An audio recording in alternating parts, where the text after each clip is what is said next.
लोग Kashmir economic alliance के side से हमें पता है ग्राउंड में क्या प्रॉब्लम है इस वक्त लोगों की, चाहे आम लोग हो यहाँ की बिज़नेस कम्युनिटी हो, उसी को मद्देनज़र रख के हमने एक मशवरा दिया था यहाँ की एलजी सरकार को। जो आप ये प्रॉपर्टी टैक्स के हवाले से आप कोशिश कर रहे हो, इस प्रॉपर्टी टैक्स को हम इम्प्लीमेंट करेंगे, क्योंकि हमारे लोग ये टैक्स देने के लिए तैयार नहीं है। क्यों देने के लिए तैयार नहीं है?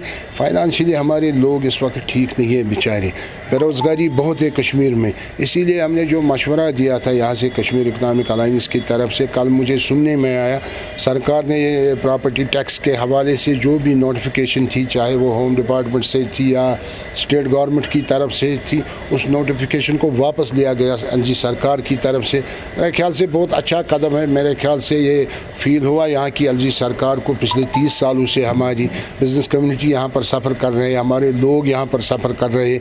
5 अगस्त से लेकर भी आज तक हमारी बिज़नेस कम्युनिटी भी सफ़र कर रहे हैं, हमारे लोग भी सफ़र कर रहे हैं।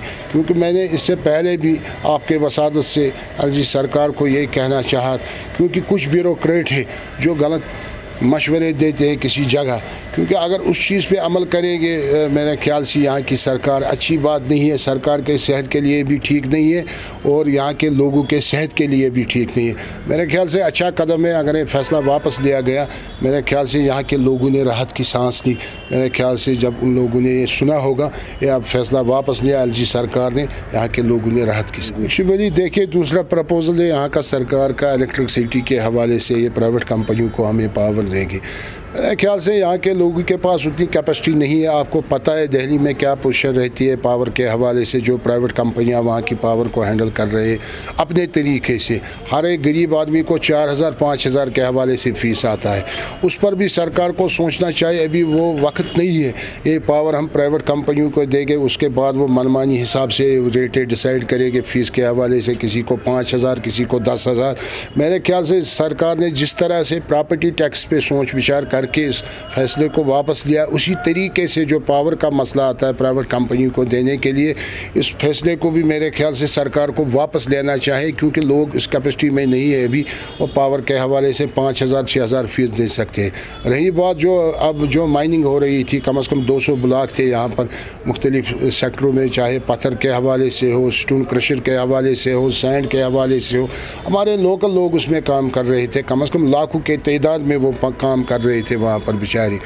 अब जब इन लोगों ने बाहर की एजेंसी को हायर किया, वहाँ पर कोई सरदार है दिल्ली से, उसको हायर किया, 200 वो ब्लॉक्स उनको दिए गए, मुख्तलिफ ठेकेदार साहिबानों को वहाँ पर। एक हमारे वो लोग बेचारे बेरोज़गार हो गए जो लाखों के तादाद में उसमें काम कर रहे थे, नंबर 1। नंबर 2, मटीरियल ने इतनी हाईली रेट के हिसाब से, जो बाजी गाड़ी 5000 में वो आज 8000 में है, जो सैंड गाड़ी 6000 में थी वो आज 14000 में, जो ईंट की गाड़ी 21000 में थी वो 35000 में इस वक्त। लिहाजा करके आप देखिए इस पे डेवलपमेंट पे भी असर पड़ जाएगा, कंस्ट्रक्शन पे भी असर इस पे पड़ जाएगा। उस फैसले के ऊपर भी नज़रसानी होनी चाहिए एलजी सरकार की तरफ से। जिन लोगों के पास वो मायने थी ऑलरेडी या ब्लॉक थे वो पत्थरों के हवाले से, स्टोन क्रशनों के हवाले से, मेरे ख्याल से उन्हीं को अलाटमेंट होनी चाहिए। जालजिंग माइनिंग का आज का जो रोल रहा इस हवाले से, कोई टिपर वाला गाड़ी लेके नहीं आता है वहाँ से, वो उसका डर रहता है वहाँ पर जालजी माइनिंग वाले लोग बैठे हुए। एक वो रिश्वत भी ले रहे हैं उनसे, दूसरा उनका टिपर भी सीज़ किया जाता है बेचारों का। हाँ, रॉयल्टी तो लेनी है जालजी माइनिंग को, इसमें कोई हमें कबात नहीं है, ना इसको मुखालफत करेंगी, मगर ये नहीं 2000 टिपर को लेना, 3000 टिपर को लेना, ये कहाँ का इंसाफ है। अगर इससे पहले 200-300 रुपया रॉयल्टी के हवाले से टिपर को लिया जाता है, ज़्यादा से ज़्यादा 500-700 होना चाहे। जब 2000-3000, मेरे ख्याल से डायरेक्टली इनडायरेक्टली जालजी माइनिंग डिपार्टमेंट भी इस वक्त मेरे ख्याल से इस हिस्से में शामिल है। कश्मीर की डेवलपमेंट नहीं होनी चाहिए मेरे ख्याल से, फिर उनका भी रोल है, यहाँ की डेवलपमेंट रुकनी चाहिए, कश्मीर में डेवलपमेंट नहीं होनी चाहिए। डायरेक्टली इनडायरेक्टली इन्हीं तरीक़ों से वो तंग करते हैं यहाँ के टिपर वालों को, सैंड वालों को, स्टोन क्रशर वालों को, ईंट वालों को। मेरे ख्याल से फिर जालजी माइनिंग का यही मेरे ख्याल से अटेंशन है यहाँ पर डेवलपमेंट डेवलपमेंट नहीं होना चाहिए, इसमें भी चेंज आनी चाहिए एलजी माइनिंग डिपार्टमेंट की साइड से। मेरे ख्याल से एलजी सरकार को अगर ये डेवलपमेंट चाहती है, कश्मीर की डेवलपमेंट एलजी सरकार, फिर इन लोगों पे एक्शन होनी चाहिए एलजी इंतज़ामिया की तरफ से, तभी यहाँ का डेवलपमेंट का ख्वाब शर्मिंदा ताबीर होगा। वरना मेरे ख्याल से ये खाली बातें हैं, ये बड़े बड़े दावे हैं, फिर इस पर अमल नहीं हो रही है सरकार की तरफ से।